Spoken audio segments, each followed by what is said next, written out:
হ্যাঁ, এই কাজ হাজারে গেলে সম্ভব না।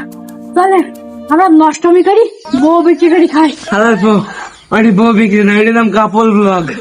আচ্ছা আপনি রাফারেল করেন। স্যার অ্যাকচুয়ালি যে রাসেল ভাই করেন কি গুলো যেন মনে পড়ছে। স্যার এই রাসেল ভাইপার সাপটি কিন্তু খুব ট্রেনিং আছে। চলেন আমরা এটা নিয়ে একটা এসে ব্যবসা করি খাই। তাহলে আমার মাথায় একটা বুদ্ধি আছে, চল আমরা সাধু হই বা সাপুড়ে হই। আইডিয়া তো ভালো আছে, চলে। দুষ্ট কোকিল ডাকে রে কুকু কুকু কুকু কুকু মনে তার বাসি খাবারে বিলাইছে সবা, নাম তার রাসেল ভাইপার বাবা। দুষ্ট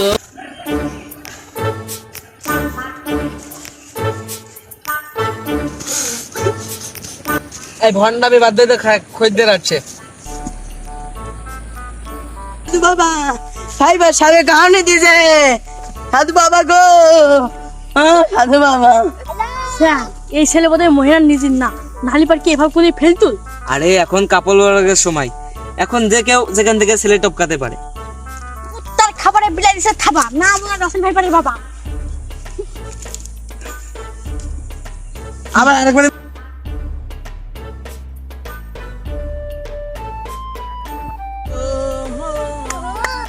জলদি আমার বাবুকে বাঁচান।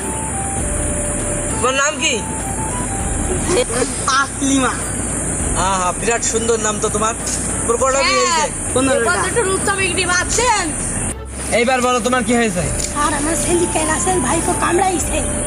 কই কই দেখি, এইটা তো নাই। কিন্তু এই রাসেল ভাইপোটা কি? দাঁড়াও দাঁড়াও 1 মিনিট। এইটা তো রাসেল ভাইপো হবে না, হবে রাসেল ভাইপার। হ্যাঁ, আমরা কিন্তু এখানে ব্যবসা করতে এসেছি। আপনি ব্যবসার নামই তো জানেন না, তাহলে ব্যবসা করতে এসেছেন। ব্যবসার নাম কি? Russell viper. ও 5 লাখ টাকা লাগবে, 5 লাখ।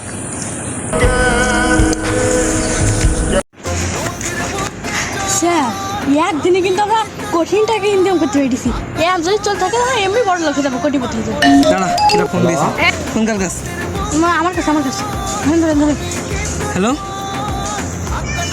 জি স্যার। হ্যালো, ঠিক আছে স্যার। ভণ্ড সাধু কই আমাদের এলাকায় নেই তো?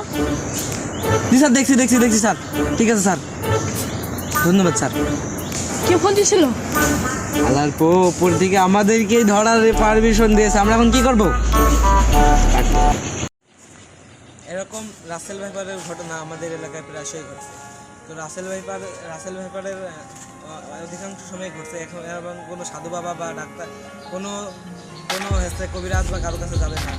এরকম করে অনেক সময় কিন্তু অনেকেরই মৃত্যু হয় রাসেল ভাইপারের কারণে। শোনা যাচ্ছে যে ধান ক্ষেত সহ আরও নানান জায়গায় এসে রাসেল ভাইপারের উত্তর দেখা যায়। আপনারা কোনো ভণ্ড বাবার কাছে যে অযথা টাকা নষ্ট করবেন না, সরাসরি চুয়াডাঙ্গা হাসপাতালে চলে যান। ধন্যবাদ।